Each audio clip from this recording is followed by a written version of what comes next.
सुप्रभात। आज का पॉइंट ऑफ डिस्कशन जो मुझे मेरे स्टूडेंट्स ने सजेस्ट किया था, ऑकल्ट साइंस।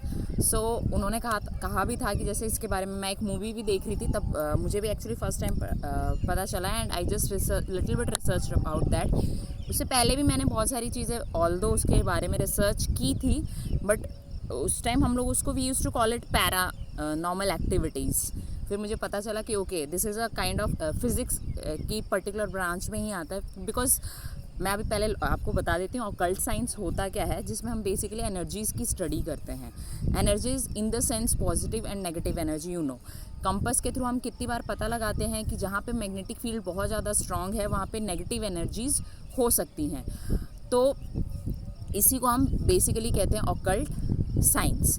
ओके, तो इसके अंदर जैसे अगर काफ़ी लोग, जैसे मैं खुद one of the non believer अपने आप को कहती हूँ, क्योंकि मैं बिलीव नहीं करती हूँ इन चीज़ों में, but in the sense if will relate to science and if evidence is there, so believe ना करने जैसा कुछ रह भी नहीं जाता है। मैं आपको एक कॉन्सेप्ट बताती हूँ फिज़िक्स का, जो 9th क्लास में कॉमर्स या आर्ट्स के स्टूडेंट्स ने भी पढ़ाई होगा। Law of conservation of energy. It means कि energy neither be created nor be destroyed, it just transform from one form to another form। तो यानी कि एनर्जी को आप कभी डिस्ट्रॉय कर ही नहीं सकते हो। अगर ये किसी और दूसरी चीज़ है कि कोई भी जो इंसान बर्थ लेता है और फिर डेथ हो जाती है, तो ऑब्वियसली कि उसमें सोल या एनर्जी होती है, तो जब एनर्जी रिलीज़ हो गई तो उसकी डेथ हो जाती है।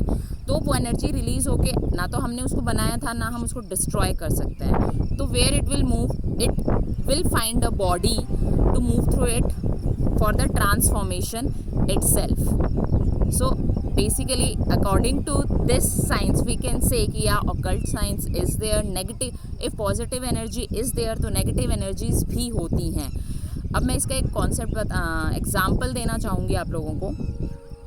जैसे स्पेशली जो nowadays girls use to open their hairs, है ना। तो अगर आपको द्रौपदी का केस याद है, द्रौपदी जी का, जो उनके बाल खुले थे उस टाइम, तो उस टाइम वो रथस्वला थी और उससे इसलिए उनके बाल खुले थे। अदरवाइज़ पुराने टाइम में बाल खुले नहीं रखे जाते थे, और ये हमारे शास्त्रों में भी मेंशन किया हुआ है। उसका रीज़न है कि अगर गर्ल्स बाल, अब पॉइंट ये भी हो सकता है कि ना भाई बॉयज़ तो बाल खुले रखते हैं। वॉइस का क्या था कि पुराने टाइम में आपने देखा हो कि this is the centre point of our brain, our mind, so we can easily control our thoughts and everything. Okay, तो यहाँ पे चोटी बांधते थे। On the other hand girls already अपने बालों को पूरा गूंथ के रखती थी।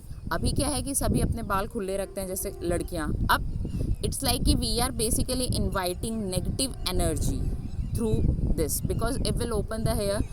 सो जो हमारी सेंटर ऑफ अट्रैक्शन है वो भी ओपन है, तो anybody can easily bind to that according to science itself. तो इसीलिए जितने भी हमारे जो पुराने टाइम में चीज़ें की जाती थी, चोटी बनाना ही क्यों ना हो, तो it is one of the reason.